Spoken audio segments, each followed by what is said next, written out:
Praise the Lord. സ്നേഹമുള്ളവരെ, ബലവാന്മാരാണ് സ്വർഗരാജ്യം പിടിച്ചെടുക്കുന്നത്. ഗലാത്യർ 1:4 വിശുദ്ധ പൗലോസ്ലീഹ പറയുന്നു, തിന്മ നിറഞ്ഞ ഈ യുഗത്തിൽ നിന്നും നമ്മെ മോചിപ്പിക്കുന്നതിന് നമ്മുടെ പിതാവായ ദൈവത്തിൻ്റെ അഭീഷ്ടമനുസരിച്ച് നമ്മുടെ പാപങ്ങൾക്ക് വേണ്ടി അവൻ തന്നെ ബലിയർപ്പിച്ചു. 1 യോഹന്നാൻ 5:19 വിശുദ്ധ ഗ്രന്ഥം പറയുന്നു, നാം ദൈവത്തിൽ നിന്നുള്ളവരാണെന്നും ലോകം മുഴുവൻ ദുഷ്ടൻ്റെ ശക്തിവലയത്തിലും ആണെന്നും നാം അറിയുന്നു. ദുഷ്ടൻ്റെ ശക്തിവലയത്തിൽ നിന്ന് രക്ഷപ്പെടണമെങ്കിൽ തിന്മയ്ക്കെതിരായി പോരാടേണ്ടിയിരിക്കുന്നു. പ്രലോഭനങ്ങളെ അതിജീവിച്ച് കുറ്റമറ്റ ദൈവമക്കളായി ജീവിച്ച് വിശുദ്ധിയിൽ ജീവിക്കുവാൻ നമുക്ക്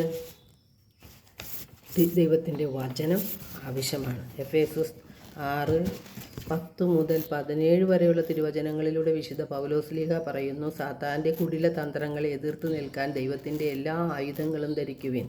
തിന്മയുടെ ദിനത്തിൽ ചെറുത്തു നിൽക്കാനും എല്ലാ കർത്തവ്യങ്ങളും നിറവേറ്റിക്കൊണ്ട് പിടിച്ചു നിൽക്കാനും അങ്ങനെ നിങ്ങൾക്ക് സാധിക്കും. എന്തൊക്കെയാണ് ദൈവത്തിൻ്റെ ആയുധങ്ങൾ? സത്യവും നീതിയും വിശ്വാസവും സമാധാനവും എല്ലാറ്റിലും ഉപരിയായി ദൈവത്തിൻ്റെ വചനമായ ആത്മാവിൻ്റെ വാൾ എടുക്കുകയും വേണം.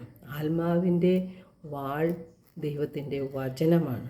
ആ വചനം നമ്മുടെ ഹൃദയത്തിൽ സൂക്ഷിച്ചുകൊണ്ട് നാം മുന്നോട്ട് പോയാൽ നമുക്ക് പിശാചിനെ അല്ലെങ്കിൽ നമ്മുടെ ശത്രുവിനെ തോൽപ്പിക്കാനായിട്ട് നമുക്ക് സാധിക്കും. എഫേസ്യർ 4:22 തിരുവചനം പറയുന്നു, നിങ്ങളുടെ പഴയ ജീവിത രീതിയിൽ നിന്ന് രൂപം കൊണ്ട വഞ്ചന നിറഞ്ഞ ആസക്തികളാൽ കലുഷിതമായ പഴയ മനുഷ്യനെ ദൂരെ എറിയുവിൻ.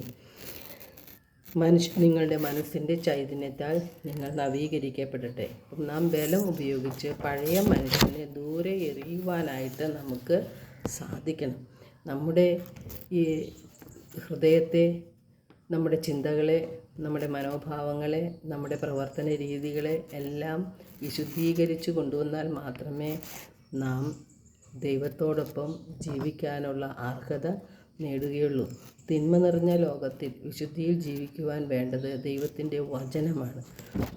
ദൈവത്തിൻ്റെ വചനം നാം ഹൃദയത്തിൽ സൂക്ഷിച്ച് അതനുസരിച്ച് ജീവിച്ചാൽ പാപത്തിൽ നിന്നും സാത്താൻ്റെ പ്രലോഭനങ്ങളിൽ നിന്നും നമുക്ക് അകന്ന് ജീവിക്കാനായിട്ട് സാധിക്കും. സങ്കീർത്തകൻ 119:11 സങ്കീർത്തകൻ പറയുന്നുണ്ട്, അങ്ങേക്കെതിരെ പാപം ചെയ്യാതിരിക്കേണ്ടതിന് അങ്ങയുടെ വചനം ഞാൻ എൻ്റെ ഹൃദയത്തിൽ സൂക്ഷിച്ചിരിക്കുന്നു. നാം ധാരാളം വചനം കേൾക്കുന്നവരും വായിക്കുന്നവരും ധ്യാനിക്കുന്നവരുമൊക്കെ ആണെങ്കിലും ദൈവത്തിൻ്റെ വചനം നമ്മുടെ ഹൃദയത്തിൽ വസിക്കുന്നില്ല. നാം വചനത്തെ എടുക്കുന്നത് ബുദ്ധിയിലാണ്. അതുകൊണ്ടാണ് ഹൃദയത്തിൽ വചനം വസിക്കാത്തത്. എന്തുകൊണ്ടാണ് ഹൃദയത്തിൽ വചനം വസിക്കാത്തതെന്ന് തിരുവചനം തന്നെ നമ്മോട് പറയുന്നുണ്ട്. യോഹന്നാന്റെ സുവിശേഷം 5:38 പറയുന്നു, അവിടുന്ന് അയച്ചവനെ നിങ്ങൾ വിശ്വസിക്കാത്തത് കൊണ്ട് അവിടുത്തെ വചനം നിങ്ങളിൽ വസിക്കുന്നില്ല. അപ്പോൾ ദൈവത്തിൽ നമുക്ക് ആഴത്തിലുള്ള വിശ്വാസം ഇല്ലാത്തത് കൊണ്ടാണ് ദൈവത്തിൻ്റെ വചനം നമ്മിൽ വസിക്കാത്തത്.